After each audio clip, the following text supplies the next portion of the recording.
Oke, silakan Kak Afifah. Share ya.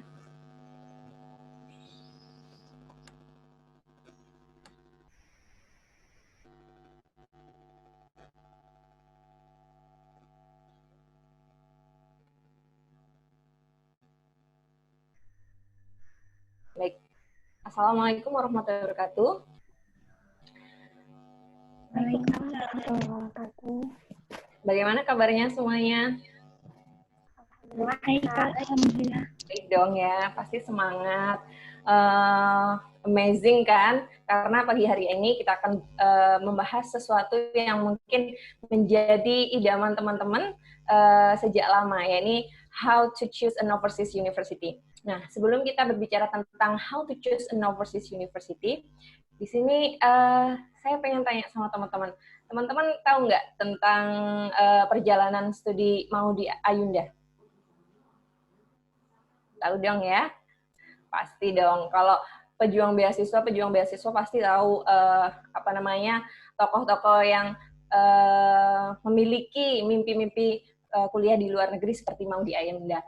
Nah, di sini saya akan membahas tentang Maudy Ayunda, kegalauan dia tentang apakah dia akan memilih Stanford University atau Harvard University pada saat itu, dan akhirnya dia memutuskan untuk memilih Stanford University. Yuk cek postingan dia, mungkin agak blur ya.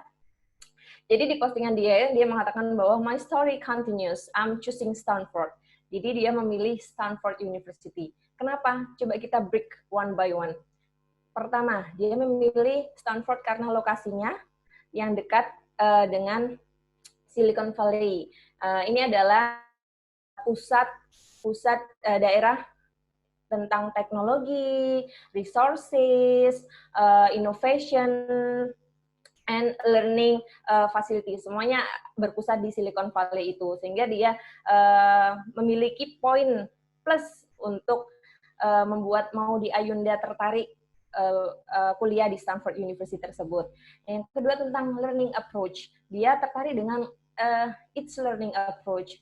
Mungkin ada beberapa metode pengajaran atau pembelajaran yang tidak dia temukan di Harvard University, tetapi dia menemukan di Stanford University.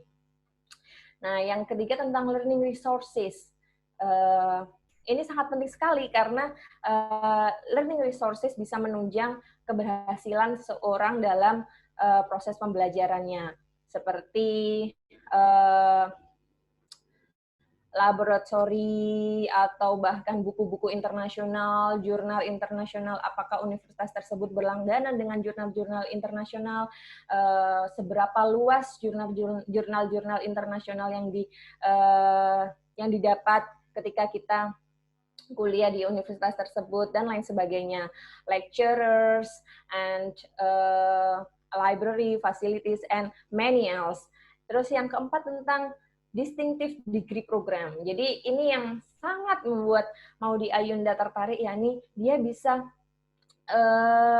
mendapatkan 2 gelar sekaligus di kampus ini. Jadi di samping dia interestnya tertarik di bisnis, administration, dia bilang bahwa bisnis itu luas sekali jangkauannya.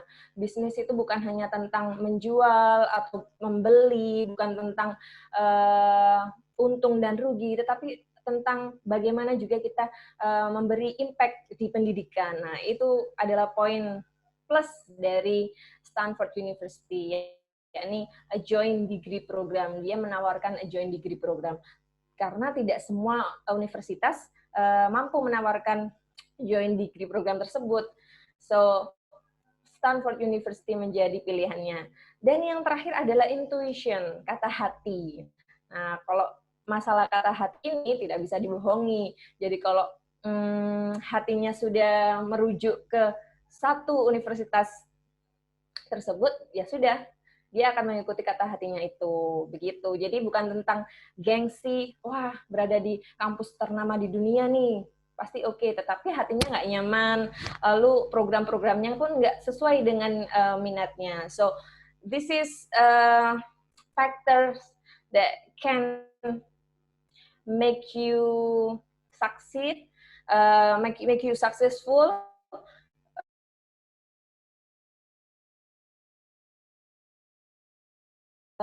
Gitu. Nah, dari beberapa alasan mau di Ayunda tersebut, kita bisa menyimpulkan bahwa memilih universitas itu tidak hanya tentang rankingnya atau namanya saja, tetapi ada beberapa aspek yang perlu kita pelajari. Nah, kita bisa mengatakannya itu, menamainya itu READ. Jadi kalau saya bisa menyingkatnya itu READ. Yang pertama, recognize, and then research and decide. Jadi pelajari, ketahui, pelajari, dan putuskan. Nah, untuk recognize, yang pertama adalah identify your interest. Jadi recognize your interest. Kenali minat kalian, kenali keinginan kalian terhadap suatu subjek. Jadi sebenarnya mau mempelajari apa sih gitu? What subject do you like most? Mata kuliah apa seandainya gitu ya? Mata kuliah apa yang paling disukai? Atau subjek apa yang paling disukai? Kemudian nilai apa yang bisa didapat dari subjek tersebut? Apakah subjek tersebut hanya untuk menguntungkan diri sendiri, atau bisa memberikan manfaat untuk orang lain, atau bahkan bisa membuat suatu perubahan, dan lain sebagainya. Kemudian konsentrasi setelah punya subjek, jurusan atau program studi yang kalian ingini, lalu mungkin ada konsentrasi khusus yang ingin kalian perdalam. For example,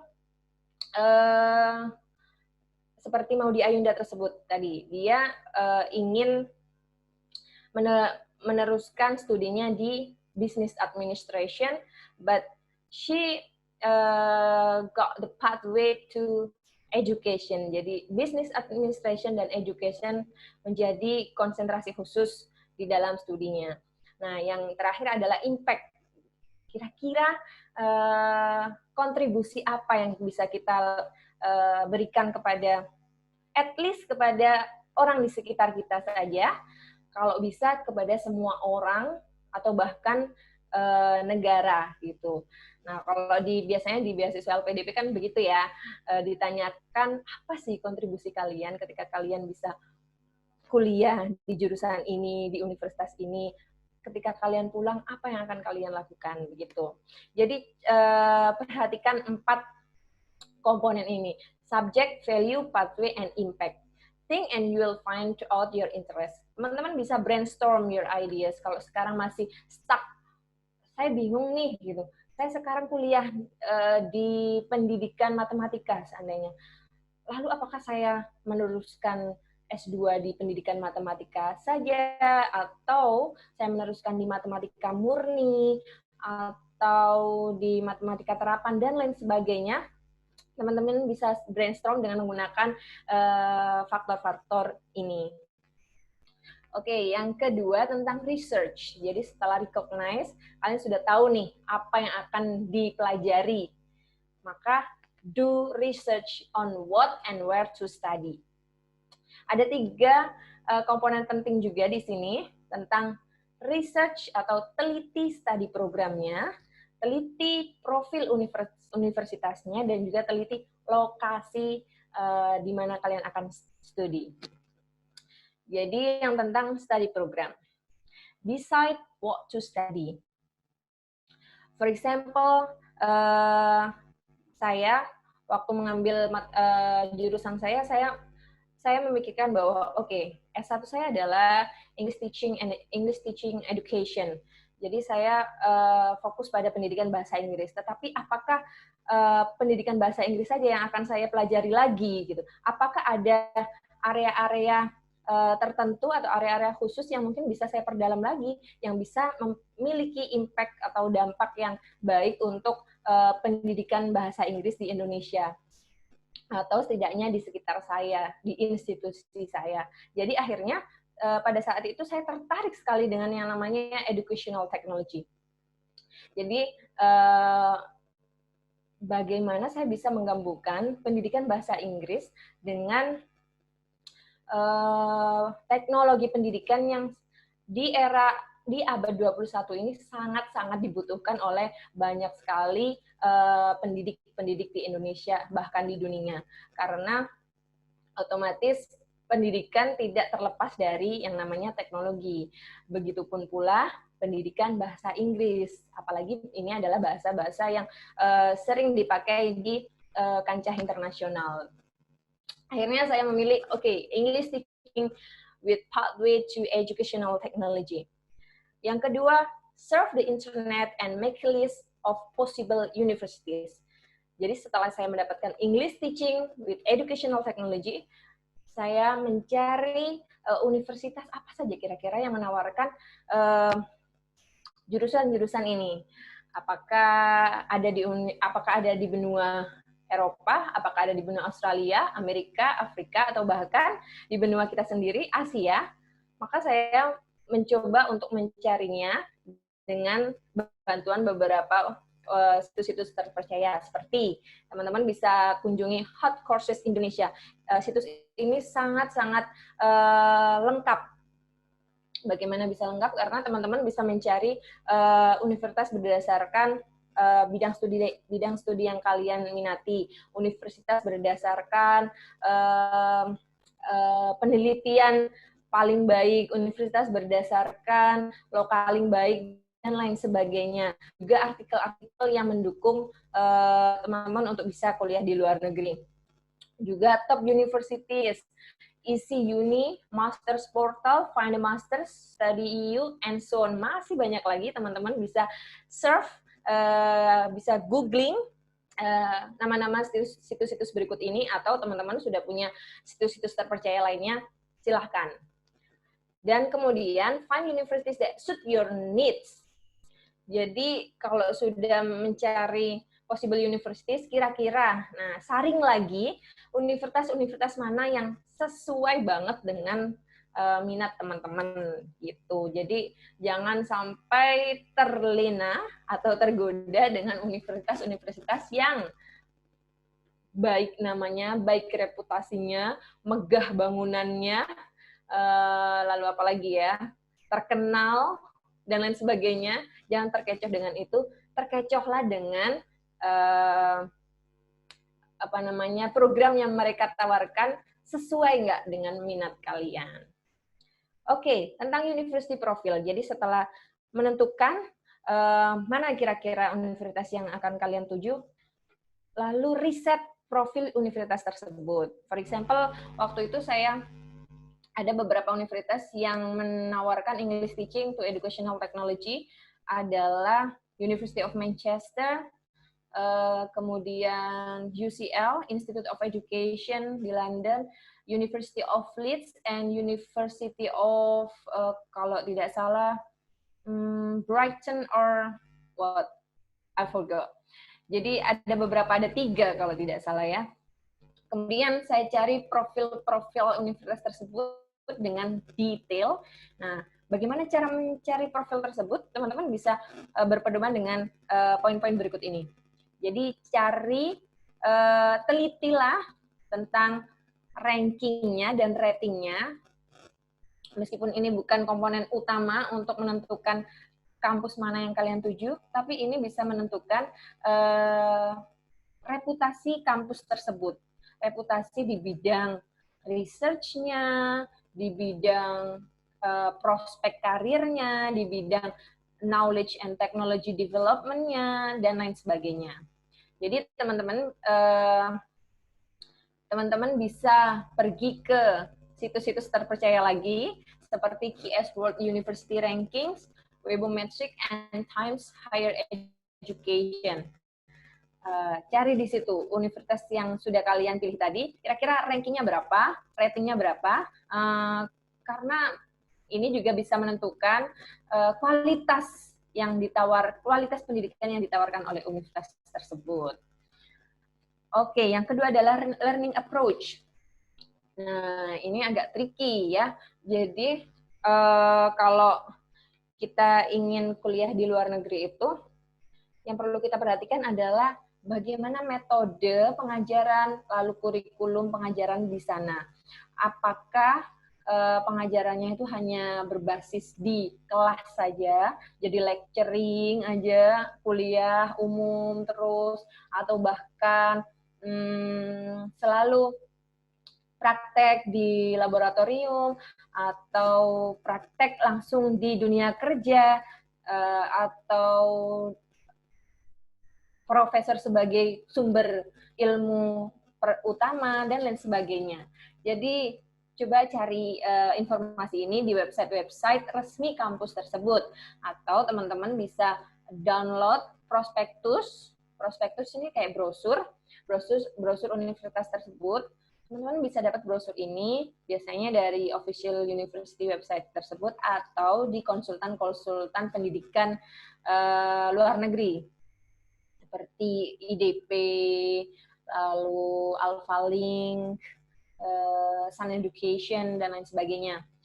Kemudian ada Open Day, biasanya kampus ini membuka pameran welcoming gitu, welcoming calon mahasiswa di luar negeri untuk secara langsung bertanya-tanya dengan admission team tentang bagaimana cara masuknya, lalu apa saja yang ditawarkannya, apa keuntungan teman-teman kalau bisa kuliah di sana, dan lain sebagainya.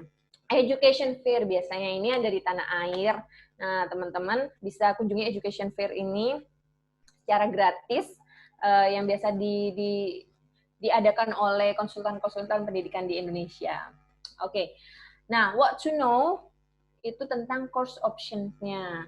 Jadi, apakah ini on-site learning, blended learning, atau face-to-face learning, atau online learning, dan tipe-tipe pembelajaran lainnya. Kemudian course details-nya, ini termasuk unit-unit atau mata kuliah yang ditawarkan mereka di jurusan tersebut. Pelajari juga kreditnya, SKS-nya ya, kalau di Indonesia kita bilang SKS-nya.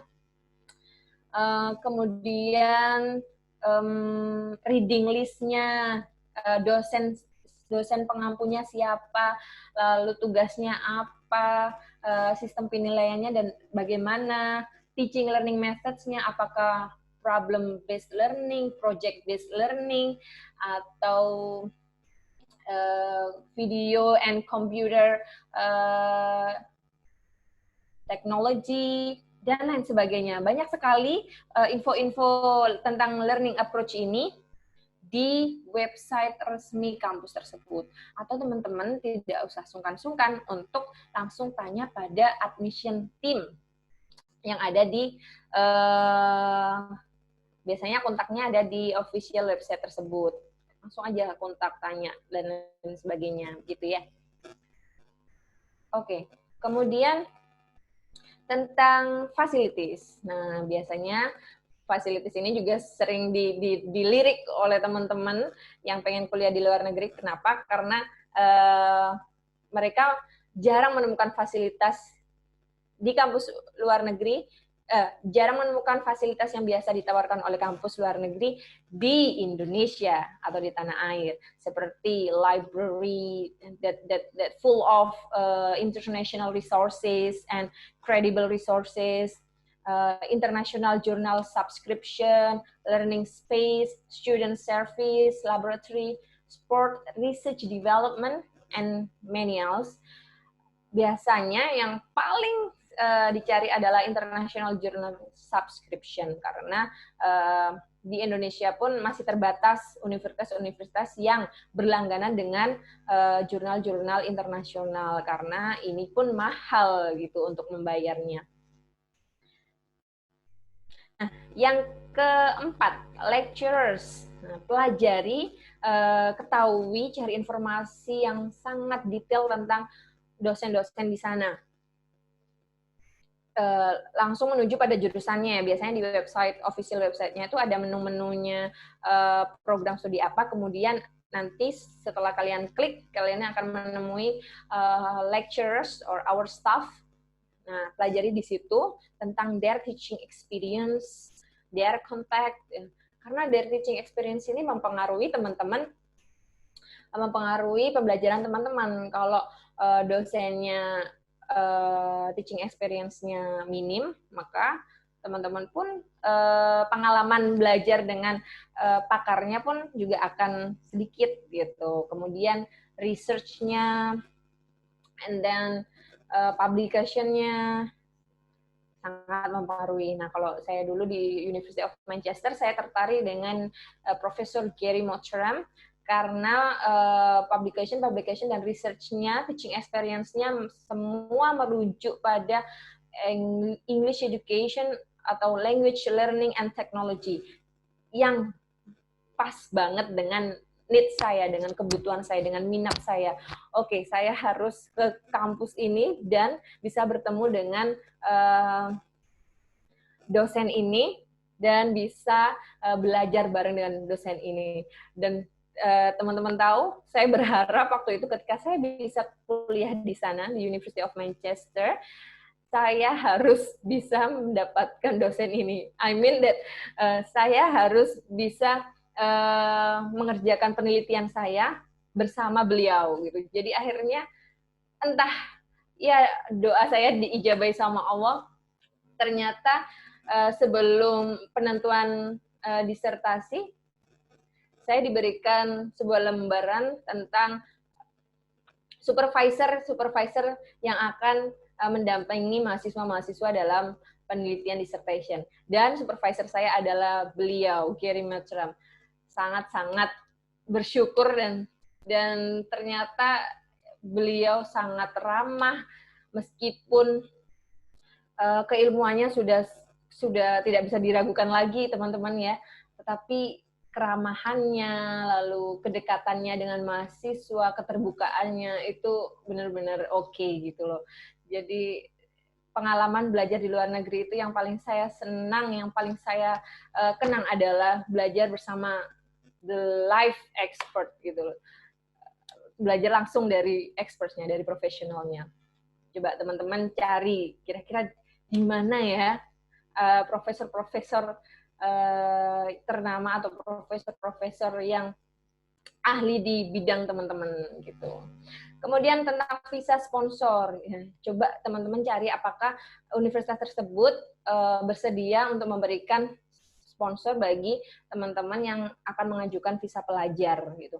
Teman-teman bisa konsultasi dengan PPI kota tersebut, kemudian education consultant, dan email langsung, lagi-lagi email langsung di admission team, atau teman-teman bisa minta bantuan pada education consultant,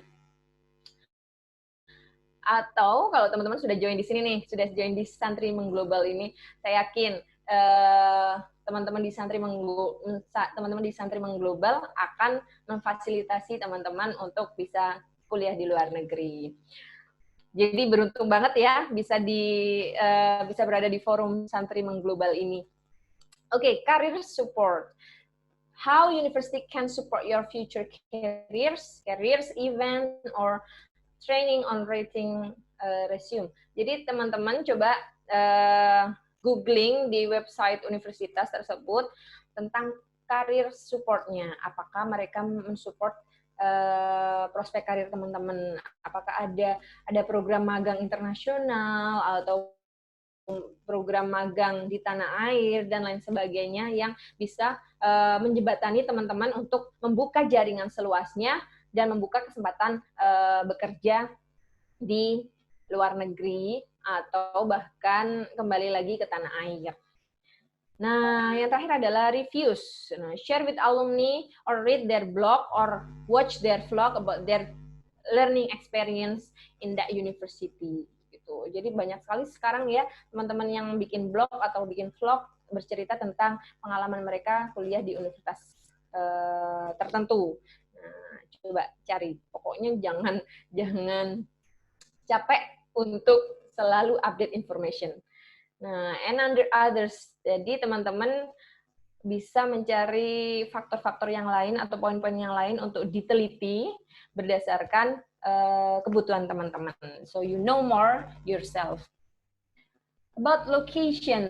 Nah, location ini mencakup di mana universitas ini. Jadi di negara mana universitas ini terletak, di kota mana universitas ini terletak, apakah di kota padat penduduk atau di kota pinggiran, kemudian lokasi universitas apakah di pusat kota atau di pinggir kota, dan accommodation dan transportation-nya, teman-teman harus bisa memilah dan memilih accommodation yang sesuai dengan kebutuhan teman-teman, yang apakah jaraknya jauh dengan kampus atau tidak, kemudian biayanya terjangkau atau tidak, fasilitasnya, keamanannya, kemudian internet facility-nya, dan lain sebagainya.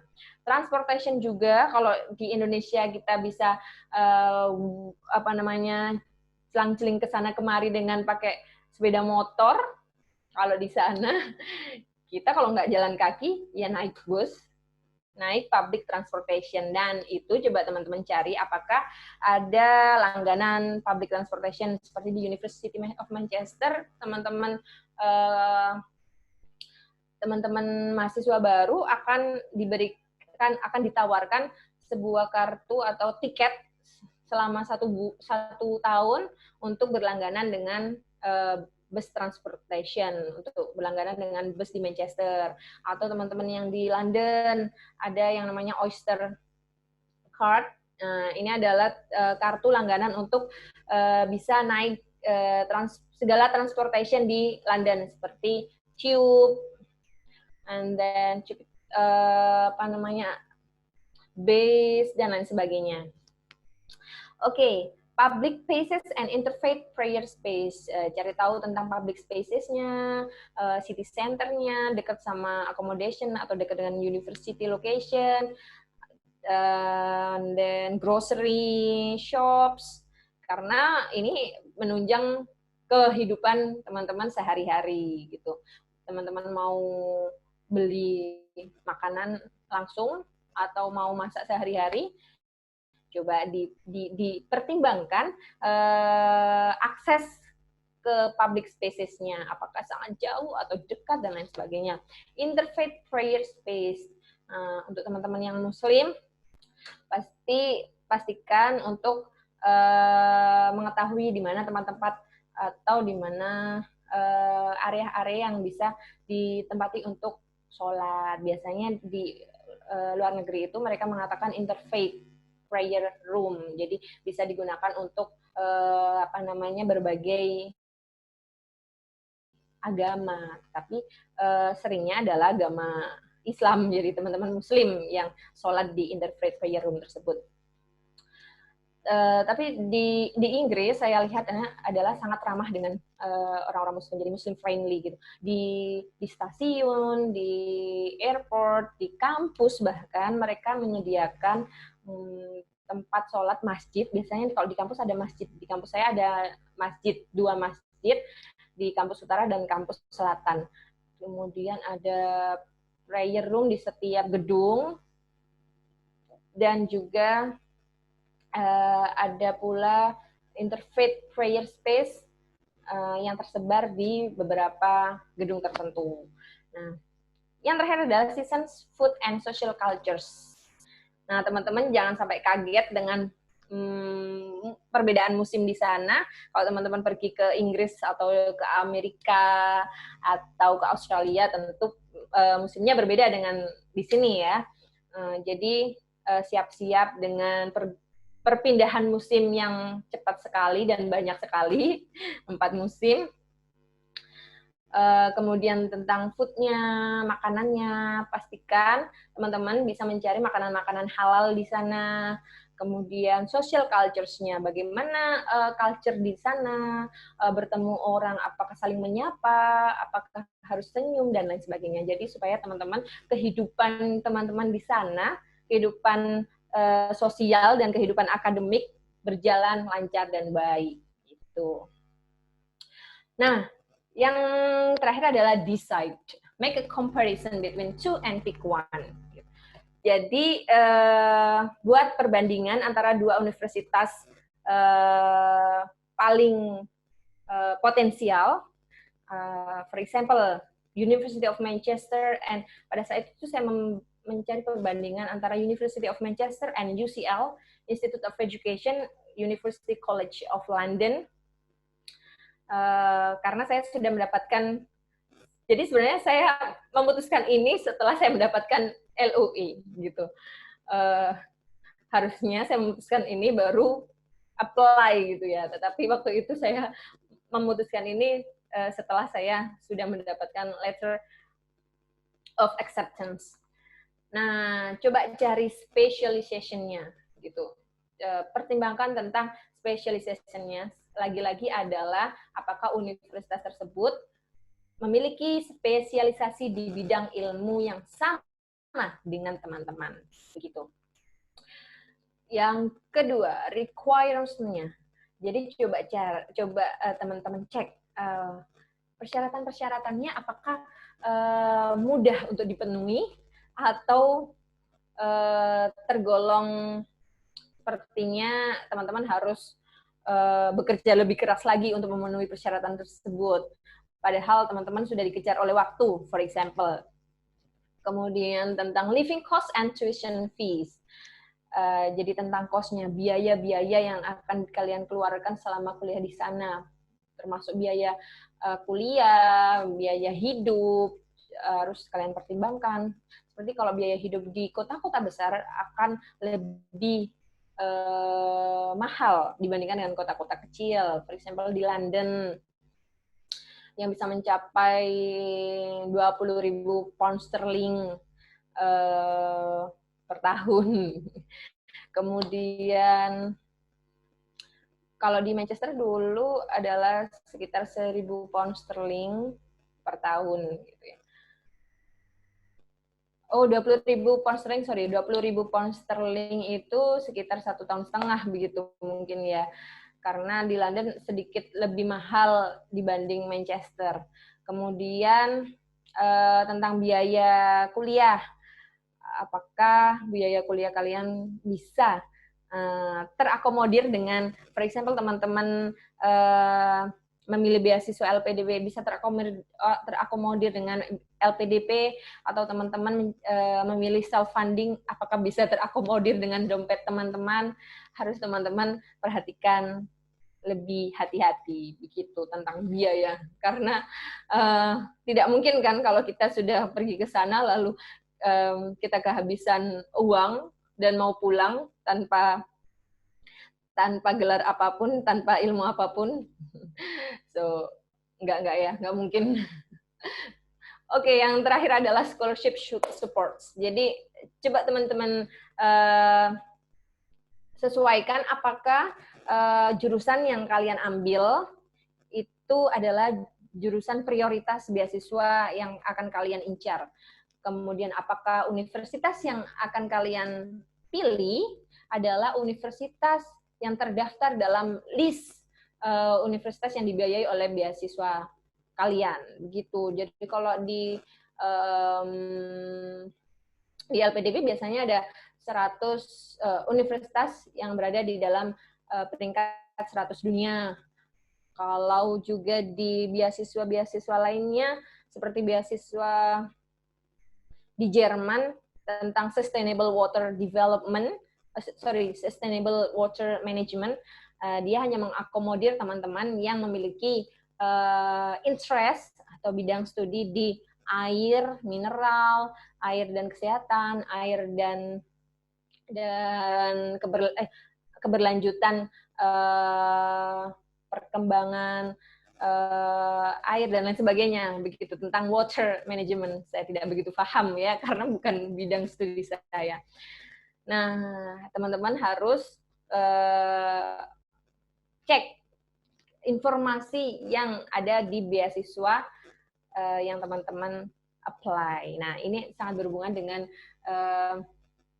materi kita yang kedua, yakni how to win a scholarship based on your subject. Bagaimana mendapatkan scholarship berdasarkan subjek teman-teman. Oke. Ada satu quote dari saya, no one can drive your study but you. Jadi teman-teman, tidak ada yang bisa menentukan kamu akan kuliah di mana, kamu akan belajar tentang apa, hanya kalian sendiri yang bisa gitu. Oke, let's move on to the second material. Kak Afifa, apa kita lanjut untuk tanya jawab dulu sebentar kali ya Kak, sebelum Oh nanti. begitu ya. Ya. Oke, boleh. Baik teman-teman, ini pemaparan yang luar biasa dari Kak Afifa di sesi pertama seputar memilih kampus idaman di luar negeri. Jadi selanjutnya kita akan buka sesi tanya jawab, nantinya juga akan dijawab langsung oleh Kak Afifa, tapi sistemnya kita tidak membuka kolom chat, jadi teman-teman bisa langsung interaktif. Yang mau bertanya silakan nyalakan mikrofonnya untuk langsung disampaikan kepada Kak Afifa. Silakan, terima kasih.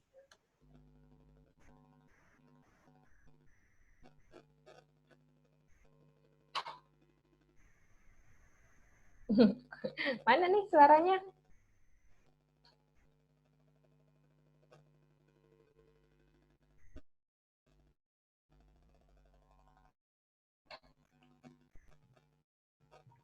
Assalamualaikum Kak Afifa. Waalaikumsalam Kak Asmaul Husna. Ya.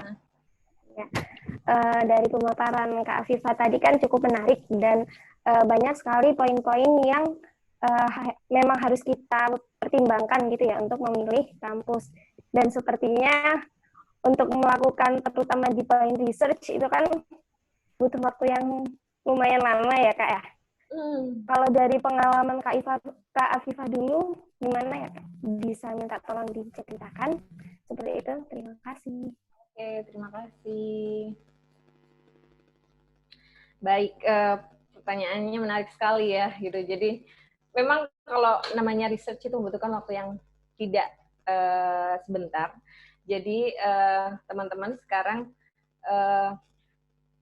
kalau sudah memiliki rencana kuliah ke luar negeri, rencanakan dari sekarang. Meskipun teman-teman sekarang masih seandainya masih ada di semester 3, semester 4 atau semester 3 ya, akan semester 3 atau semester 5 atau semester 7 atau bahkan sudah lulus, rencanakan dari sekarang dan teliti atau lakukan riset yang signifikan. Nah, kalau dari pengalaman saya, waktu itu saya melakukan riset ini dari sebelum saya lulus, gitu. Jadi, saya lulus adalah tahun 2014, dan saya kuliah ke University of Manchester tahun 2016.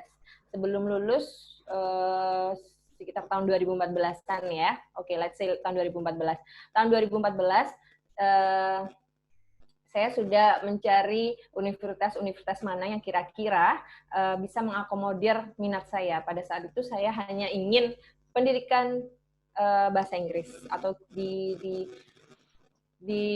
kita bilangnya TESOL, Teaching English to Speakers of Other Languages.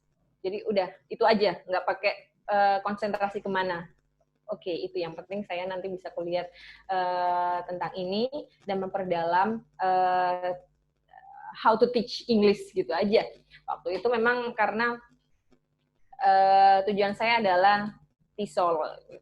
Dan kemudian ada beasiswa yang seperti disampaikan oleh Kak Dito tadi tentang pengembangan bahasa. Saat itu alhamdulillah saya dapat beasiswa itu dan saya berkumpul dengan teman-teman di Bali, termasuk Kak Dito juga selama 6 bulan. Nah, di situ saya terbuka wawasan saya bahwa sebenarnya teaching English to speakers of other languages itu bukan hanya di situ aja gitu loh. Ada banyak sekali area-area yang bisa kalian pelajari lebih dalam. For example, ada teacher education, ada teaching English for young learner, ada educational technology tadi, ada intercultural education, dan masih banyak lainnya. Di situ saya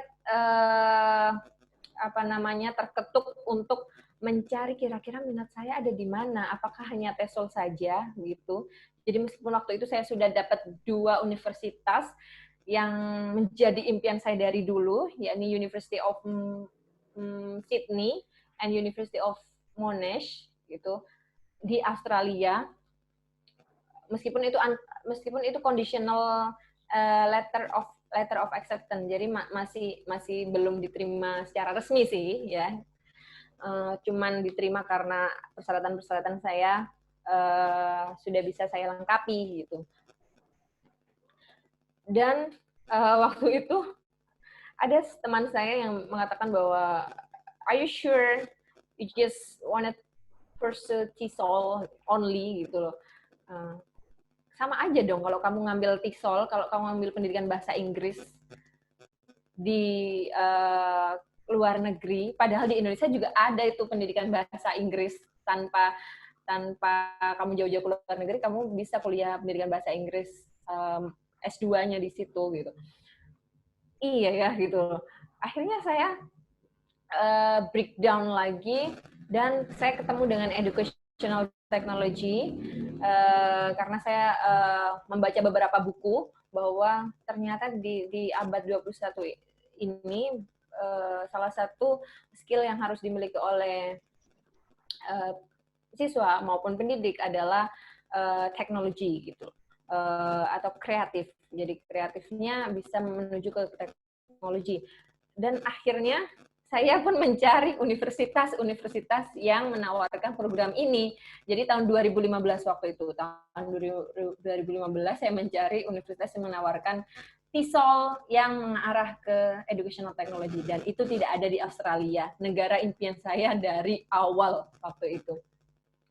Oke, kalau tidak ada di Australia berarti di mana saya harus mencari? Akhirnya saya berpindah ke benua lain, yakni di benua Eropa.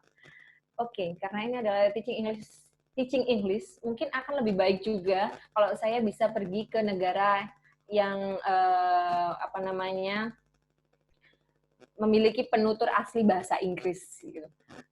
Meskipun Australia juga penutur asli gitu. Tapi di Inggris lah yang menawarkan educational technology di bidang TESOL. Jadi akhirnya saya mendapatkan list tadi University of Manchester, UCL, and University of Leeds. Dan di situ saya melakukan riset tentang program, studi programnya, university profile-nya, dan location. Dan yang sangat University College of London, mereka menawarkan educational kuliah yang tersisip. Jadi tidak secara tersirat atau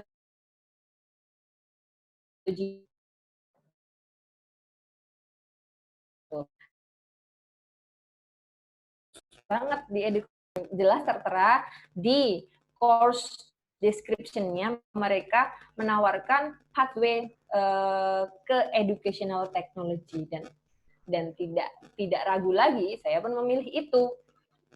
Begitulah ceritanya. Jadi sekitar 2015 akhir, 2016 awal baru saya mendapatkan yang namanya University of Manchester dengan LOE-nya. Jadi sekitar berapa tahun dong itu? 2 tahun saya melakukan riset sampai saya dapat kuliah di sana.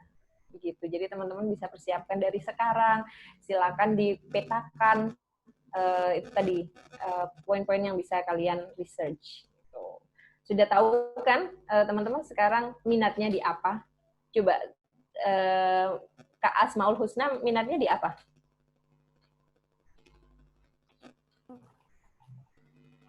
Saya juga itu sih Kak, minatnya di education. Minatnya di education. Education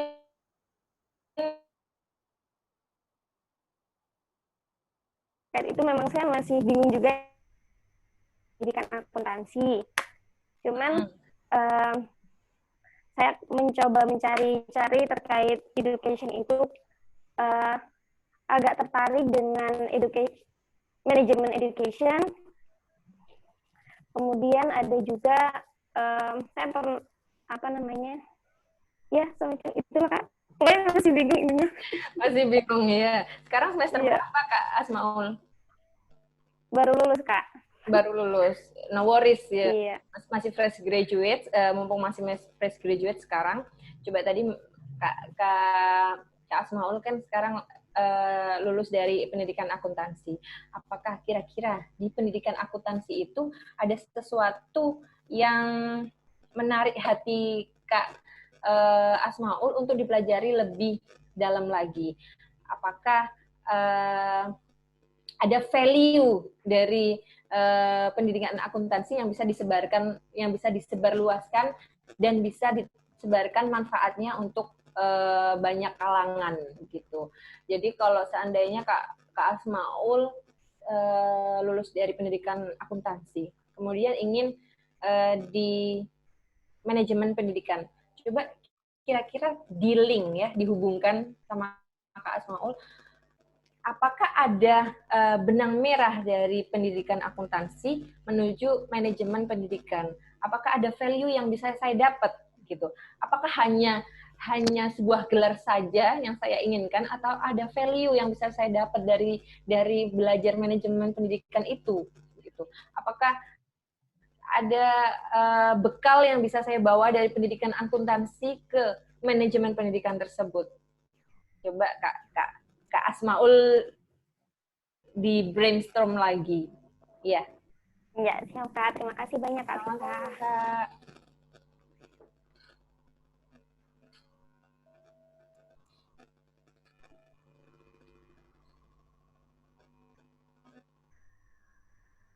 Boleh Kak Siswoyo, silakan. Mungkin satu pertanyaan lagi Kak sebelum nantinya pindah ke sesi selanjutnya ya.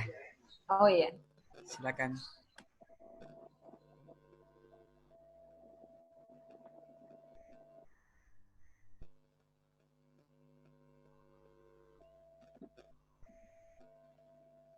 Kak Siswoyo ada yang mau ditanyakan, silakan.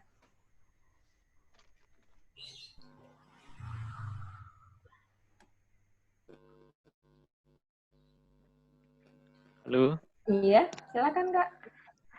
Iya. Assalamualaikum warahmatullahi wabarakatuh. Waalaikumsalam warahmatullahi wabarakatuh. Iya. Salam kenal Kak. Saya Siswoyo, asal dari Jawa Tengah. Ya, ini tadi kan dari penjelasannya kalau untuk sebelum kita menentukan jurusan sama univ, itu kita harus mencari profil lengkapnya, detailnya gitu. Untuk setelah kakak sendiri merasakan perkuliahan di sana secara langsung, apakah ada ekspektasi yang berbeda dari awal waktu yang direncanakan sama setelah di sana itu, apakah ada perbedaan atau sesuai dengan apa yang ditawarkan sejak awalnya gitu? Oke, bagus sekali pertanyaannya Kak. Terima kasih Kak Siswoyo. Iya.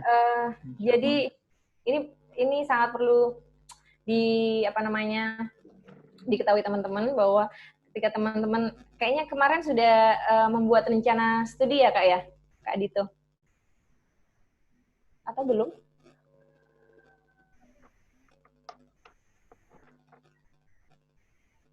Kepada personal profil dulu. Oh oke. Oke, baiklah.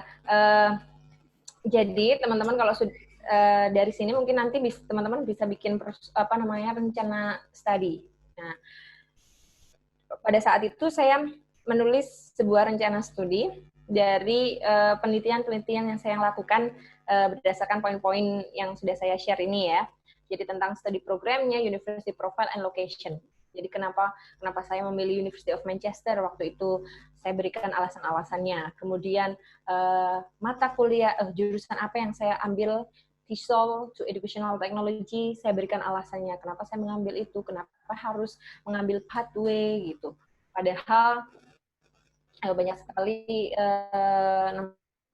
pathway yang lain yang menawarkan program yang program yang sama baiknya dengan pathway itu educational technology. Saya berikan alasannya itu. Kemudian juga saya mendaftar atau membuat list tentang course unit atau mata kuliah yang akan saya ambil selama 1 tahun. Jadi di sana saya kuliahnya 1 tahun, 2 semester yang sangat padat dengan 180 SKS. 120 SKS untuk mata kuliah dan 60 SKS untuk dissertation atau tesis kalau kita menyebutnya di sini. Saya pilih mata kuliah yang saya minati, yang sesuai dengan pathway saya, ini educational technology. Dan dosen-dosen mana yang mengampunya. Dengan lengkap saya sudah mencari reading list-nya, membaca reading list-nya, membaca profil dosennya dan apa yang mereka harapkan serta tugas-tugas yang akan mereka berikan selama kuliah.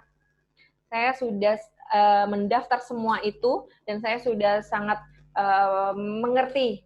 Oke, 1 tahun ke depan saya kuliah di sana dengan mata kuliah ini dan tugas-tugas yang akan saya lakukan adalah ini.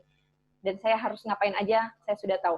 Dan karena saya sudah melakukan research itu selama 2 tahun, akhirnya ketika saya kuliah di sana, yang saya temukan adalah sesuai, Kak Siswoyo. Jadi semua yang saya rencanakan sesuai dengan apa yang saya alami. Semua yang ditawarkan oleh kampus saya rasakan sesuai dengan apa yang saya rasakan. Bahkan ada banyak fasilitas-fasilitas yang saya dapatkan meski tidak dikatakan di websitenya. Seperti saya mendapatkan fasilitas menjadi student representative, di mana saya bisa mendapatkan pelatihan-pelatihan kepemimpinan bersama mahasiswa-mahasiswa internasional lainnya, kemudian tugas-tugas saya yang sangat terbantu dengan international journal subscription, learning space, library, semua mendukung sekali, dan alhamdulillah saya pun bisa lulus dengan predikat distinction, di mana kalau di sini kita bisa mengatakannya lulus cum laude begitu ya, mungkin karena di sana ada 3 kategori, pass, merit, and distinction gitu. Jadi mungkin ada beberapa yang tidak sesuai dengan rencana studi saya, yakni ada 1 mata kuliah yang itu wajib diambil, sedangkan saya tidak ada minat di mata kuliah itu, gitu. Itu namanya mata kuliah, bukan wajib diambil. Jadi salah satu mata kuliah yang optional, tetapi harus saya ambil karena saya sudah banyak mengambil mata kuliah tentang educational technology. Mata kuliah itu adalah intercultural practice. Meskipun saya suka dengan belajar tentang budaya dan lain sebagainya, tetapi minat saya tidak di situ gitu. Minat saya ada di English teaching and technology-nya gitu. Jadi ya meskipun saya bekerja sangat keras untuk bisa lulus di mata kuliah tersebut, hasilnya pun tidak sesuai dengan apa yang saya dapatkan, seperti mata kuliah yang saya pilih berdasarkan educational technology. Jadi waktu itu saya hanya mendapatkan 65%. Kalau di Indonesia mungkin B kali ya, B plus ya, mungkin B plus ya. Kalau saya konversikan waktu itu adalah B plus, dan sedangkan mata kuliah yang lain saya mendapatkan A plus begitu. So itu yang membuat saya agak, aduh, kenapa saya harus mendapatkan mata kuliah ini, padahal saya nggak pengen gitu loh waktu itu. Gitu. Jadi itu yang mungkin tidak sesuai dengan apa yang saya harapkan. Lainnya sesuai banget. Oke, Mbak. Oh iya, Mbak. Boleh tanya lagi? Iya. Oh, gimana Kak Dito? Boleh ya?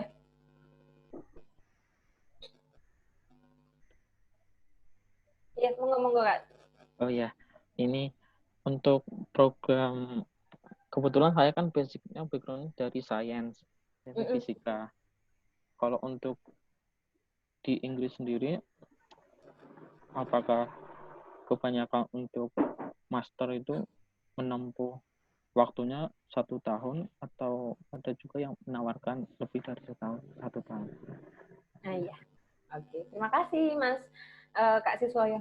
Jadi di Inggris memang kebanyakan untuk program masternya adalah 1 tahun. Tapi kalau teman-teman mengambil Master of Research biasanya, Master by Research, sorry, itu biasanya 1,5 tahun atau 2 tahun, tergantung dengan jurusan yang teman-teman ambil. Tapi biasanya meskipun itu science, seperti teman-teman saya yang ada di Inggris waktu itu, mereka pun menempuh pendidikannya hanya 1 tahun gitu. Jadi kenapa 1 tahun sih? Kenapa 1 tahun dan kenapa 2 tahun sebenarnya? Itu adalah tentang apa namanya, dipadatkannya mata kuliah begitu. Jadi mata kuliahnya dipadatkan 1 semester ada 4 mata kuliah, for example, dengan kredit yang sangat-sangat compact. Jadi 60 kredit 1 semester gitu. Bayangkan kalau di Indonesia kita cuma dapat 24 kredit, 22 kredit selama 1 semester, di sana kita mendapatkan 60 kredit gitu. Biasanya kalau 2 tahun atau 1,5 tahun ada mata kuliah tambahan atau mata kuliah tersebut yang dari 4 dijadikan 2 per semester dengan kredit yang lebih ringan. Biasanya seperti itu. Coba Kak Siswoyo. Oke, Kak. Terima kasih, Kak. Iya, sama-sama. Coba Kak Siswoyo nanti search ya, apa namanya, jurusan fisika yang ada di universitas di Inggris. Kira-kira berapa tahun gitu. Ya kalau master by coursework biasanya cuma, atau master by thought biasanya cuma 1 tahun. Terima kasih, Mbak Afifa.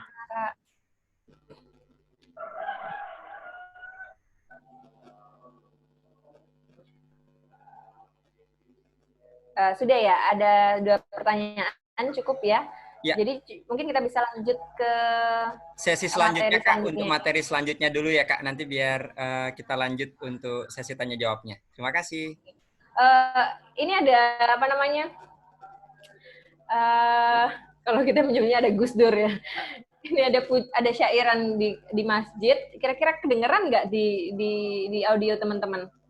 Suaranya mengalahkan suara saya atau enggak? Enggak kok, Kak. Tidak. Enggak ya? Aman. Oh ya, ya aman-aman. Oke, thank you.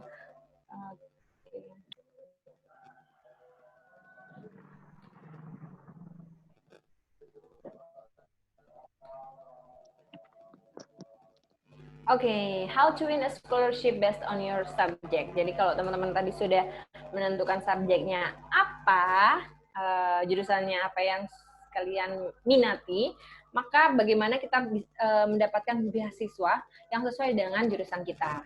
Nah, kalau di Indonesia biasanya kita sudah mengenal sekali nih beasiswa bergengsi. Apalagi kalau bukan LPDP ya. Beasiswa ini bukan berdasarkan subjek, tapi ada beberapa beasiswa di bawah naungan beasiswa LPDP yang mengkhususkan untuk target-target tertentu seperti beasiswa untuk afirmasi untuk PNS, Polri, TNI, beasiswa santri, beasiswa apa lagi? Beasiswa unggulan dan lain sebagainya. Oke.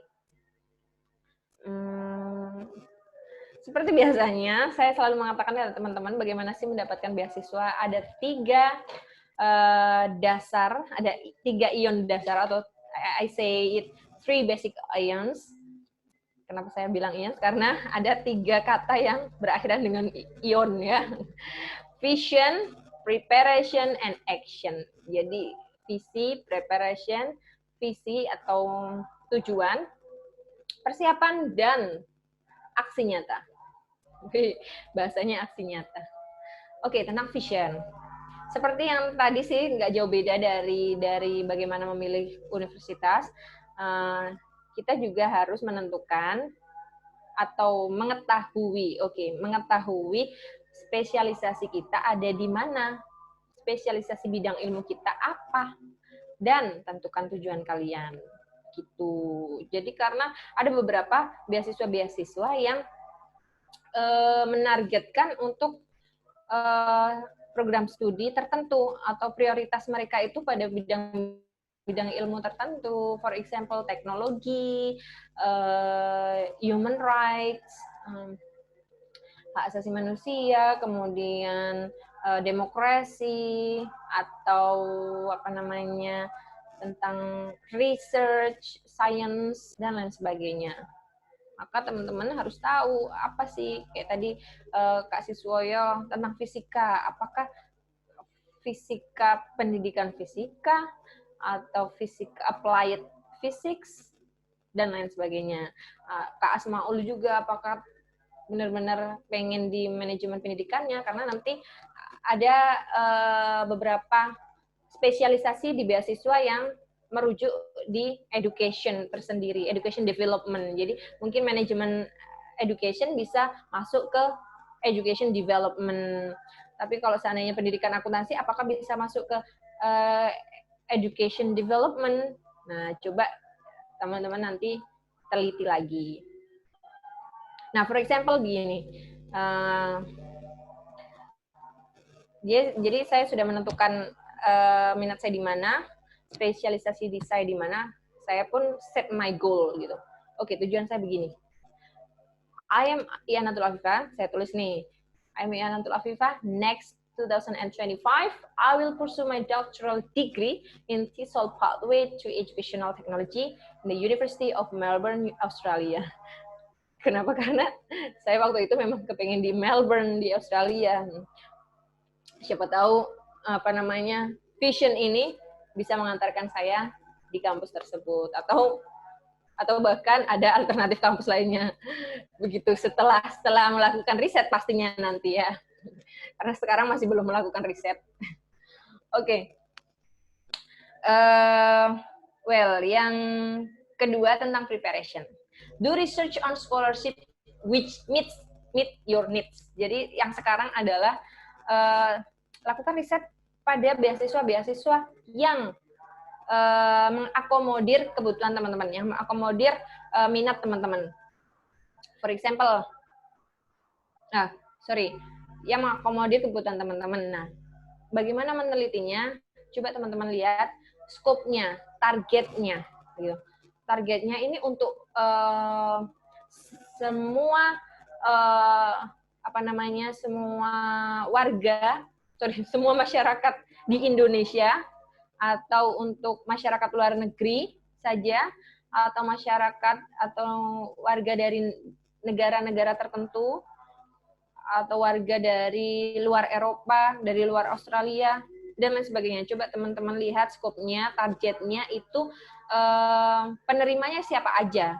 Atau biasanya kalau kadang ada di New Zealand Scholarship itu mereka targetnya orang-orang Indonesia di bagian Papua, gitu, di bagian timur, gitu. Jadi lihat skopnya, jangan sampai teman-teman nggak lihat skop lalu daftar beasiswanya, ternyata kalian sudah mempersiapkan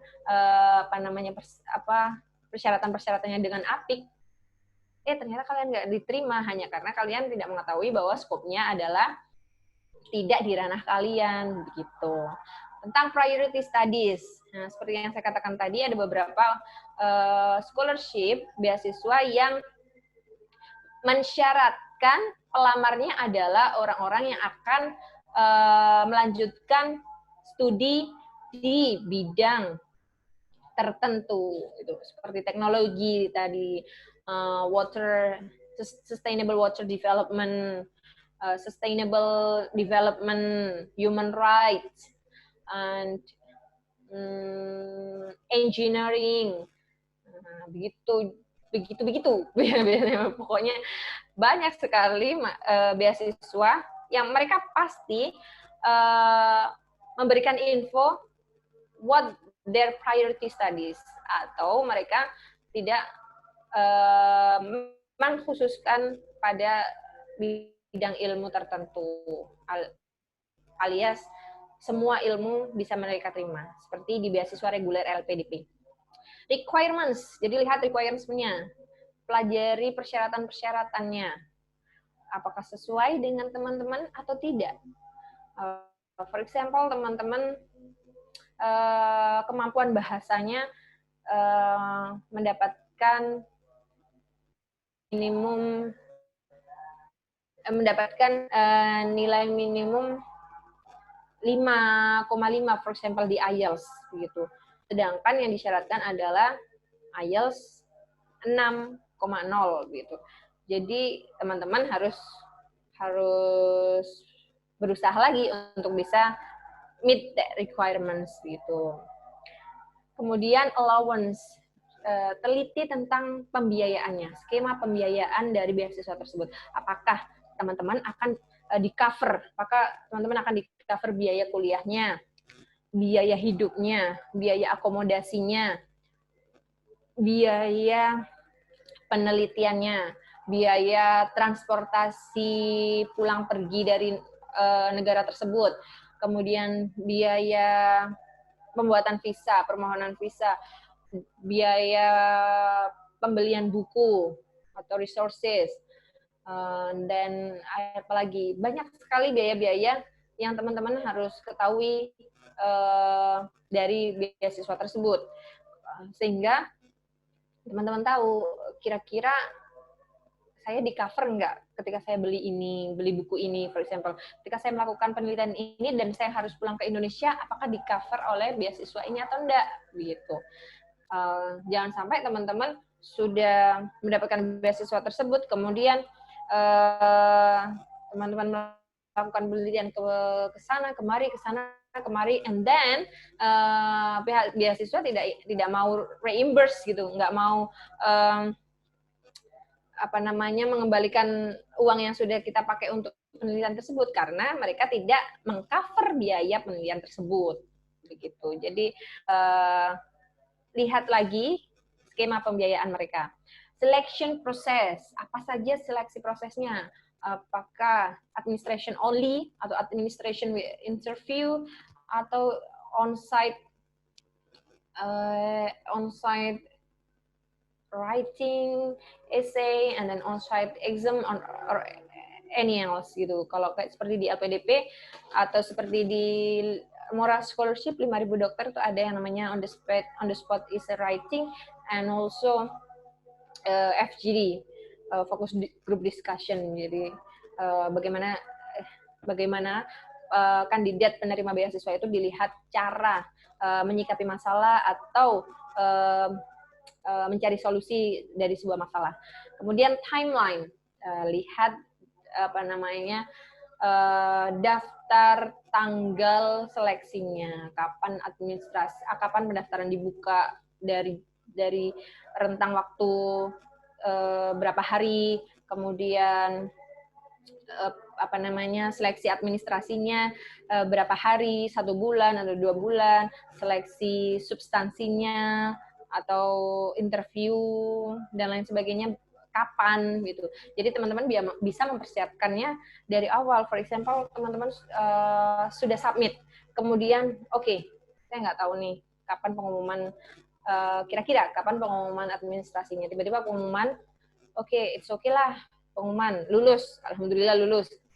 Dan teman-teman nggak tahu kapan timeline untuk seleksi selanjutnya, seleksi interview atau seleksi tulis lainnya atau ujian komputer. Nanti tiba-tiba diberitahu seleksi 2 hari lagi atau 1 minggu lagi, dan atau bahkan 3 hari lagi, for example gitu. Teman-teman nggak bisa persiapan dong. Tapi kalau teman-teman sudah tahu timeline-nya, apa aja, kapan aja, teman-teman bisa persiapan dari awal gitu. Bagaimana cara mengatasi, bagaimana cara menjawab pertanyaan dari reviewer ketika interview, bagaimana menulis esai yang baik, bagaimana menjawab soal-soal yang akan diujikan di dalam seleksi substansi, dan lain sebagainya. Nah, yang terakhir adalah contribution. Biasanya ada beberapa beasiswa yang mensyaratkan kontribusi nyata setelah pulang dari studi gitu. Jadi atau pengabdian istilahnya, seperti di 5.000 dokter ada pengabdian untuk mengabdi di institusi asal seperti sebelumnya adalah pendidik di pesantren mana, maka harus kembali ke pesantren tersebut berapa tahun atau berapa bulan dan lain sebagainya. Kemudian LPDP mungkin ada beberapa kontribusi nyata seperti sebelum berangkat harus membuat sebuah program sosial yang baik dan bermanfaat. Kemudian ada lagi mungkin chevening yang harus membuat sebuah perubahan dan atau lain sebagainya. Jadi teman-teman harus lihat kontribusi apa yang harus kalian berikan ketika pulang dari studi gitu. Kira-kira teman-teman bisa memenuhi persyaratan kontribusi tersebut atau tidak. Nah, ini beberapa some scholarships. Ini beberapa scholarships yang punya specific studies atau priority studies yang seperti saya bilang tadi, dan ada yang khusus untuk banyak bidang ilmu. Ada EVL Scholarship. Nah, EVL Scholarship ini adalah beasiswa dari Kementerian Luar Negeri Perancis yang bekerja sama dengan Uni Eropa yang memberikan beasiswa kepada seluruh mahasiswa di dunia di bidang sains, politik, agriculture, ilmu sosial, dan teknik. Nah, education nggak ada ya. Jadi mungkin teman-teman yang fokus di education, mungkin EVL Scholarship bukan menjadi sasaran beasiswanya. Nah, the Swedish Institute Study Scholarship. Ini adalah beasiswa dari pemerintah Swedia, negara kecil yang sangat indah. Mereka mengkhususkan di bidang gender equality, sustainable development, democracy, human rights, and poor alleviation. Jadi peningkatan pengentasan kemiskinan. Nah, benar-benar ini kontribusi sosial yang harus dilakukan oleh para penerimanya. Nah, yang ketiga seperti yang saya berikan jelasan tadi, Sustainable Water Management, beasiswa dari Jerman, yang mengkhususkan penerimanya adalah mereka yang akan belajar air dan energi, air dan kesehatan, air dan nutrisi, air dan lingkungan, dan air di pedesaan atau di perkotaan. Pokoknya tentang keberlanjutan air. Nah, ini beberapa beasiswa yang memiliki skop beasiswa 5.000 dokter dari Kementerian Agama, kemudian Erasmus, beasiswa dari Uni Eropa. Nah, di Erasmus ini nanti ada beberapa beasiswa yang di breakdown lagi. Jadi ada beasiswa yang khusus untuk education, for example, ada beasiswa yang khusus untuk science, ada beasiswa yang untuk teknologi, dan lain sebagainya. Jadi teman-teman bisa surf the internet, surf website mereka, kepoin website mereka, lalu lihat requirement dan informasi-informasi yang mereka berikan untuk melamar beasiswa. Nah, oh iya saya bilang tadi, oke. And many others. Jadi keep an eye on, teman-teman bisa juga cek artikel-artikel atau postingan-postingan dari Santri Mengglobal tentang beasiswa-beasiswa yang biasanya ditawarkan oleh banyak negara atau beasiswa-beasiswa yang sedang membuka pendaftaran. So, Santri Mengglobal bisa beri informasi itu kepada teman-teman.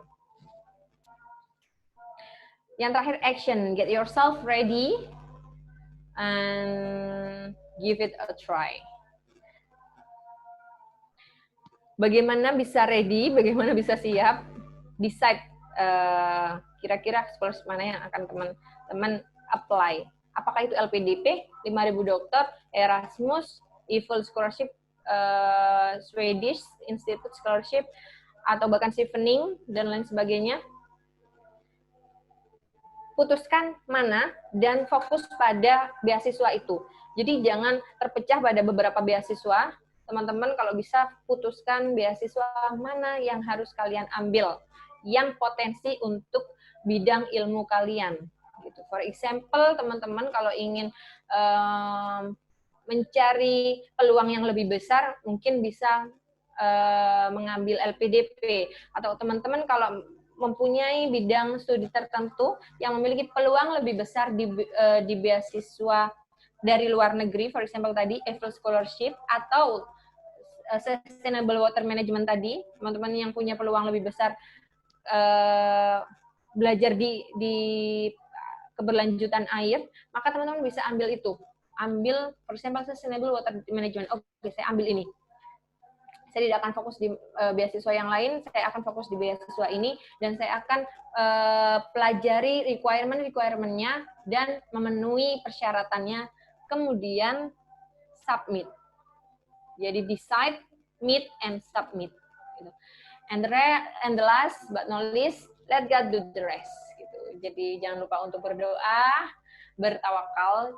Kalau sudah submit, ya sudah, jangan dipikirkan, tapi berdoalah untuk itu. Jangan dilupakan, tapi berdoalah untuk itu dan berserah diri kepada Allah. Insya Allah kalau itu rezeki teman-teman dan teman-teman sudah mengeluarkan energi, pikiran, dan lain sebagainya untuk apply beasiswa tersebut, insya Allah mimpi kalian, mimpi teman-teman pasti diwujudkan oleh Allah Subhanahu Wa Taala. Amin ya rabbal alamin. Okay, so I say winning an offership scholarship does not easily come to light. You need to exert yourself day and night. Jadi teman-teman harus itu tadi, harus berusaha day and night. Gitu. Nggak ada yang namanya beasiswa itu turun dari langit. Nggak ada, tapi teman-teman yang ambil itu ke langit. Begitu. Okay, thank you. That's all for me. If you have any questions, just raise your hands and say it to me. Or if you wanna know more about me, if you wanna share with me, discuss with me, contact me at email iyanatolfa@gmail or find me on Instagram iyanatolfa. Thank you for Santri Global and thank you for kakak-kakak mentorship. Assalamualaikum warahmatullahi wabarakatuh. Terima kasih Kak Afifah, pemaparan yang begitu luar biasa, inspiratif dan informatif sekali untuk kita yang sedang mencari informasi lebih lanjut seputar belajar di luar negeri. Teman-teman mungkin masih ada yang penasaran, kita buka satu pertanyaan saja dulu, nanti kalau memang ada yang mau ditanyakan kita akan lanjut di sesi tanya jawab yang ada di WhatsApp grup kita. Silakan saya buka satu pertanyaan bagi teman-teman yang ingin bertanya.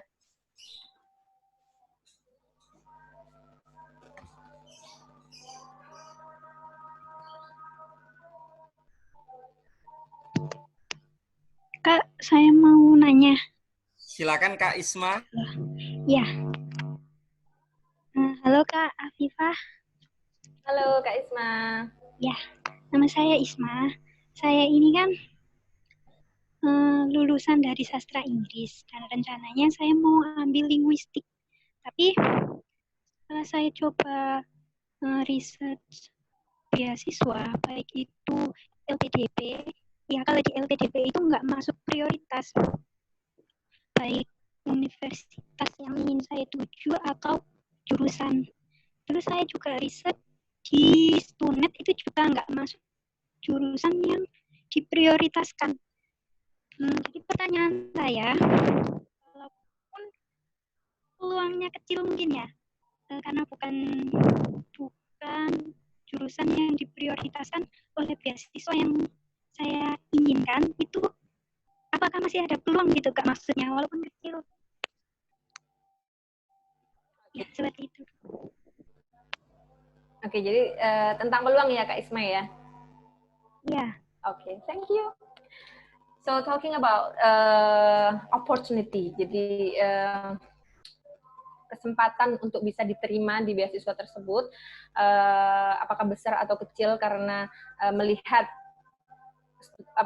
bidang ilmu kita tidak dalam prioritas bidang keilmuan mereka, kita bisa berkata bahwa semua memiliki peluang. Jadi selama beasiswa tersebut tidak mengkhususkan beasiswa tersebut untuk bidang ilmu prioritas, maka kita bisa memiliki peluang yang sama dengan teman-teman yang memiliki bidang ilmu yang diprioritaskan oleh mereka. For example, kalau saya bilang tadi kayak EFL Scholarship, mereka hanya atau mengkhususkan beasiswa mereka untuk teman-teman yang belajar di science, teknologi, teknik, dan juga human rights.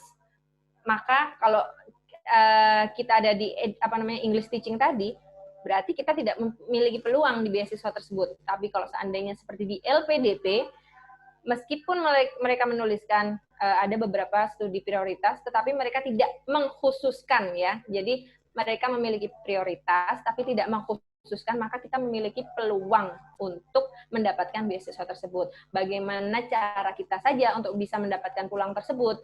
Yang pertama, persiapkan diri dengan baik. Gitu. Jadi kalau sudah matang nih, oke, saya ambil English teaching, gitu. Kenapa kamu ambil English teaching? Itu harus benar-benar matang. Karena nanti sama reviewer pasti ditanya, karena apalagi ini bukan studi prioritas, gitu. Kenapa kamu ambil English teaching? Gitu. Di Indonesia banyak itu English teaching, gitu. S2, S3 banyak sekali English teaching. Kenapa harus jauh-jauh ke luar negeri?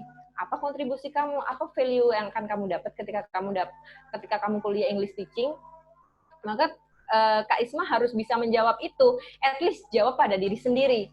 Kenapa saya ambil English teaching gitu? Apakah ada manfaatnya begitu loh? Apakah dengan mengambil English teaching di luar negeri atau di kampus tertentu itu akan memberikan dampak khusus pada pembelajaran bahasa Inggris di Indonesia atau tidaknya di institusi saya. Jadi coba jawab itu tersendiri. Jawab itu pada diri sendiri. Yang kedua, pelajari requirement-nya dan lengkapi persyaratannya dengan baik. Jangan sampai ada yang kurang. For example, tentang language proficiency. Jangan sampai skor atau nilai yang kita ajukan ternyata di bawah standar dari beasiswa tersebut, dari LPDP tersebut. For example, TOEFL-nya ya, TOEFL ITP-nya yang mencapai berapa? 500 ya. Jadi jangan sampai ada di bawah 500, kalau bisa di atas 500 atau bahkan higher. Oke, sebentar ya, ada azan.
Baik, kita lanjut ya. Untuk Kak Isma, jadi tadi pelajari persyaratannya, kemudian yang terakhir adalah persiapkan untuk seleksi atau persiapkan untuk proses seleksinya. Jadi, for example, kalau di LPDP ada proses seleksi administrasi, tadi sudah berbicara tentang persyaratannya, termasuk administrasi tersebut. Yang kedua adalah seleksi substansi. Jadi, ada tes tulis, atau sekarang sudah menggunakan komputer, pelajari soal-soal apa yang biasanya dikeluarkan dari tes tersebut. Kemudian tentang tes interview, bagaimana cara kakak bisa menjawab pertanyaan-pertanyaan dari reviewer. Tunjukkan kalau kakak berbeda, meskipun bidang ilmu kakak adalah bidang ilmu yang tidak ada dalam prioritas mereka. Tunjukkan kakak layak. Jadi kenapa kakak layak untuk diterima gitu? Apa poin plus gitu? Apa poin plus dari Kak Isma yang bisa diterima oleh reviewer tersebut? Nah, untuk bisa tahu poin plus apa dari diri kita, ya kita sendiri, bagaimana kita bisa melakukan riset pada diri sendiri. Jadi riset itu selalu harus dilakukan gitu. Meskipun baik untuk memilih universitas, memilih beasiswa, atau bahkan menghadapi seleksi beasiswa tersebut. Jadi riset, selalu riset dan update information. Jadi untuk apalagi untuk beasiswa ya teman-teman, jangan sampai teman-teman out to date, jangan sampai ketinggalan berita atau ketinggalan informasi bahwa saya punya kok panduan beasiswa LPDP. Di situ dikatakan bahwa tidak ada tuh tes menggunakan komputer di substansi, tidak ada. Padahal itu adalah panduan beasiswa tahun berapa. Sekarang sudah beda lagi. Jadi teman-teman harus update informasi beasiswa atau bahkan universitas. Seperti di universitas tadi, biaya kuliah di Inggris cuma segini kok gitu. Lah, itu tahun kapan gitu? Tahun sekarang sudah beda. Begitu. Jadi teman-teman pokoknya lakukan riset dan selalu update information. Oke. Nah, teman-teman kalau pengen baca pelajari lagi tentang bagaimana memilih universitas tadi, teman-teman nanti bisa cek di Santri Mengglobal ya, ada catatan dari saya yang saya share ke Kak Dito, mungkin nanti Kak Dito bisa share ke teman-teman, atau bisa share di WhatsApp group mungkin ya, terserah lah. Begitu Kak Isma ya. Baik, terima kasih Kak Afifa atas waktunya. Juga karena mungkin kita sudah terbatas oleh waktu dan sudah hampir mendekati jam 12 siang dari yang seharusnya kita siapkan sampai 11.30. Tapi teman-teman juga jangan khawatir kalau memang nanti ada yang ingin ditanyakan ataupun ingin mendapatkan informasi lebih lanjut seputar beasiswa, akan bisa langsung ditanyakan kepada Kak Afifa, ataupun juga bisa langsung ditanyakan kepada dalam WhatsApp grup yang sudah kita siapkan untuk nantinya kita follow up. Tapi sepertinya Kak Afifa pengen bacakan satu kata pamungkas buat teman-teman semua. Silakan Kak, dibacakan dulu apa nih Kak pesannya nih terakhir. Ini tadi saya mau menggarisbawahi lagi. Jadi teman-teman, winning a scholarship atau choosing a university is not something that come to light. Jadi you need to put your big efforts to know what university that you can choose and to win the scholarship that you want. Jadi tadi seperti yang saya bilang, mimpi itu tidak jatuh dari langit, tapi mimpi itu kita kejar ke langit. Terima kasih. Oke, luar biasa ya. Kata-kata pamungkas dari Kak Afifa ini sudah saya screenshot juga. Nanti mungkin akan saya kirimkan ke grup teman-teman. Ya, yang pasti tadi sudah banyak materi yang kita dapatkan dari Kak Afifa, juga pastinya juga dari materi-materi sebelumnya. Yang ingin kita pastikan adalah teman-teman yang memang akan berencana untuk mendaftarkan diri, mendapatkan beasiswa maupun juga kegiatan-kegiatan yang lain yang berkaitan dengan akademik, mohon juga dipersiapkan secara matang. Dan yang terpenting juga jangan sampai menggunakan sistem kebut semalam. Biasanya nih masih sering kali kita lihat ada yang tahu bahwasanya pendaftarannya tanggal 15 Agustus hari ini, baru daftarnya pagi tadi misalkan. Nah, itu juga coba dihindari ataupun juga dipersiapkan secara matang, baik itu menyiapkan rencana studi plan maupun juga menyiapkan motivation statement, CV, dan rekomendasi dan lain sebagainya. Ya, saya juga tidak akan berpanjang kata. Saya rasa juga tutup. Kita ucapkan terima kasih buat Kak Afifah. Mungkin teman-teman ada yang mau Santri Mas Iqbal, Kak Dito, dan semuanya. Tapi juga sebelumnya saya izin, saya akan coba screenshot semua peserta hari ini. Kak Afifah, saya izin untuk matikan screen-nya ya. Oke. Sebentar. Oke. Ya, teman-teman boleh menyalakan video atau tidak masalah. Saya akan coba screenshot untuk peserta yang hadir pada hari ini untuk nantinya ya jadi sebagai kenang-kenangan kita hadir di pagi hari ini untuk mendiskusikan tema yang luar biasa menarik. Saya hitung sampai 5. Mungkin kalau teman-teman tidak menyalakan video, kita pastikan teman-teman nggak berkenan gitu ya, mungkin untuk ikut foto bersama, tapi tidak apa-apa. Oke, 5, 4, 3, oke masih ada yang mau menyalakan videonya mungkin. 2, ya masih ada. 1, oke ya. Baik, berarti dalam hitungan 3 saya akan ambil screen gambar ini. 1, 2, 3, oke. 1 aja ya, biar nggak usah terlalu banyak. Ya, terima kasih semuanya. Semoga sesi ini bermanfaat. Saya akan kirimkan materi yang tadi disampaikan Kak Afifah, juga catatan-catatan dari beliau ke grup WhatsApp yang sudah kita siapkan. Juga kita sudah merecord yang kita diskusikan hari ini. Semoga ini bermanfaat untuk kita.